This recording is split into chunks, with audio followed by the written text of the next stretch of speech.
بسم الله الرحمن الرحيم بسم الله الرحمن الرحيم. Assalamualaikum warahmatullahi wabarakatuh.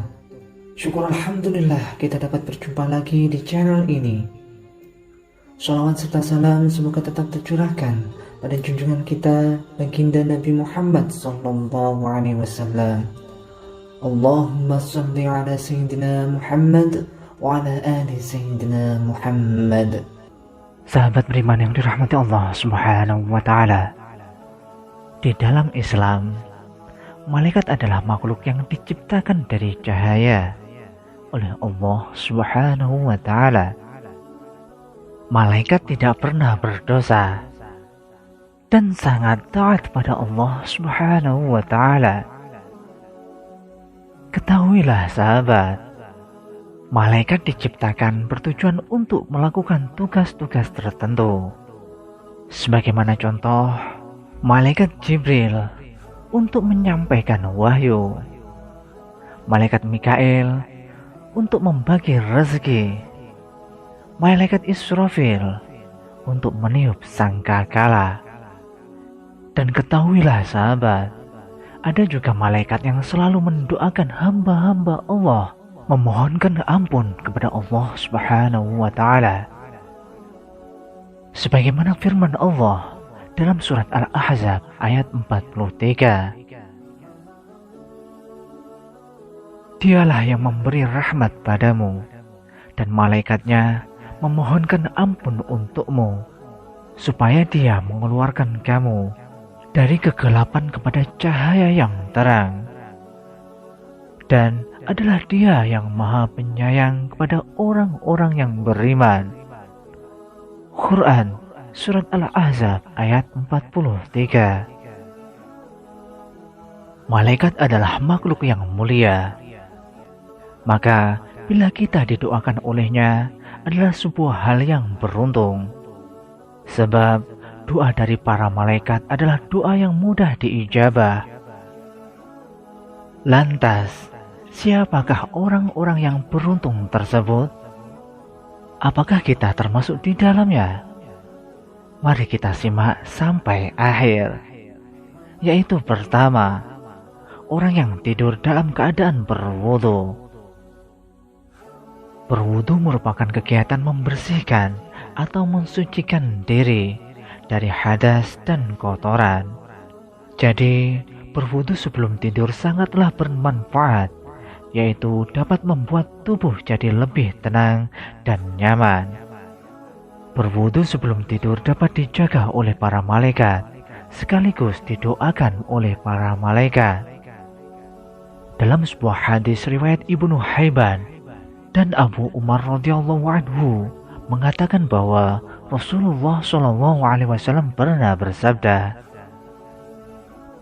barang siapa tidur di malam hari dalam keadaan suci atau berwudu, maka malaikat akan mengikuti, lalu ketika ia bangun niscaya malaikat akan mengucapkan, Ya Allah, ampunilah hambamu si fulan, karena ia tidur di malam hari dalam keadaan bersuci. Yang kedua, orang yang sedang duduk menunggu waktu sholat. Malaikat akan senantiasa berdoa kepada hamba Allah jika orang itu suka menanti-nanti atau menunggu waktu sholat tiba. Orang yang selalu menunggu waktu sholat dalam keadaan suci, maka ia akan mendapatkan ampunan dari Allah Subhanahu wa taala. Imam Ibnu Khuzaimah meriwayatkan salah satu hadis dalam kitab Sahihnya bahwa sesungguhnya Rasulullah SAW pernah bersabda, tidaklah seseorang di antara kalian duduk menunggu sholat selama ia berada dalam keadaan suci, melainkan para malaikat akan mendoakannya, Ya Allah, ampunilah ia, Ya Allah, sayangilah ia. Yang ketiga, orang yang berada di shaf jamaah paling depan. Wahai sahabat, khusus untuk para ikhwan, atau pria yang datang ke masjid lalu ia berwudu, mengambil shaf barisan jamaah yang pertama atau paling depan untuk sholat, maka ada keutamaan khusus yang akan didapatkannya. Rasulullah Shallallahu Alaihi Wasallam pernah bersabda, sesungguhnya Allah dan para malaikatnya berselawat kepada orang yang sholat di shaf pertama. Hadis riwayat Imam Abu Dawud. Dalam riwayat lain, bahwasanya Rasulullah Shallallahu Alaihi Wasallam pernah bersabda, sebaik-baik shaf bagi laki-laki adalah yang paling depan, dan yang paling jelek adalah yang paling belakang. Sebaik-baik shaf bagi wanita adalah yang paling belakang, dan yang paling jelek adalah yang paling depan. Hadis riwayat Imam Muslim. Orang yang beruntung yang keempat didoakan oleh para malaikat adalah orang yang menyambung shaf yang kosong. Pasalnya, barisan atau shaf sholat harus sempurna, tidak boleh ada sela-sela yang kosong, harus rapat dan lurus supaya seperti barisannya para malaikat di sisi Rabb mereka yang selalu menyempurnakan shaf-shaf barisan, rapat serta lurus dalam barisannya.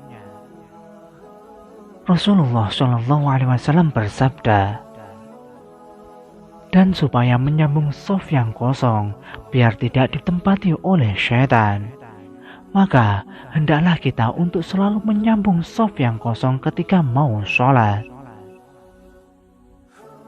Dalam riwayat lain, bahwasanya Rasulullah Shallallahu Alaihi Wasallam pernah bersabda, sesungguhnya Allah dan para malaikatnya selalu mendoakan orang-orang yang menyambung shaf-shaf dalam sholat.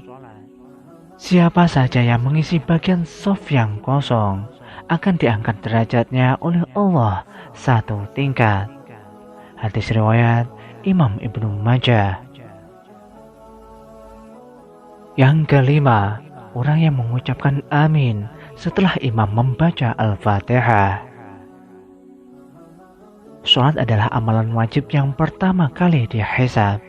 Oleh karena itu, sholat harus disempurnakan dari takbiratul ihram hingga tahiyatul akhir, supaya kita diselamatkan oleh Allah di akhirat kelak. Seperti amalan dalam sholat yang perlu diperhatikan dan seringkali dianggap remeh, yaitu mengucapkan amin setelah imam membaca Al-Fatihah. Padahal mengucapkan amin tersebut merupakan perhiasan sholat dan memiliki keutamaan yang sangat luar biasa. Diriwayatkan dari sahabat Abu Hurairah radhiyallahu anhu, Rasulullah Shallallahu Alaihi Wasallam bersabda, "Idza qala al-imam ghairil maghdubi 'alaihim waladdallin faqulu amin fa innahu man wafaqa qawlu qaulal malaikah ghufira lahu ma qaddama min dhanbihi." Jika imam membaca ghairil maghdubi 'alaihim waladdallin, maka ucapkanlah amin, karena siapa saja yang mengucapkan amin bersama dengan ucapannya aminnya malaikat, maka dosanya yang telah lalu akan diampuni. Hadis riwayat Imam Bukhari dan Muslim. Sahabat beriman yang dirahmati Allah Subhanahu wa Ta'ala, demikianlah orang-orang yang senantiasa didoakan oleh para malaikat.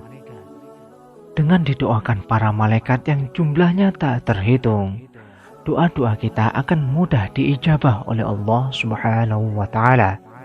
Semoga kita semua termasuk di dalamnya. Amin, amin ya rabbal alamin. Demikianlah sahabat yang dapat kami sampaikan. Semoga dapat bermanfaat untuk kita semua.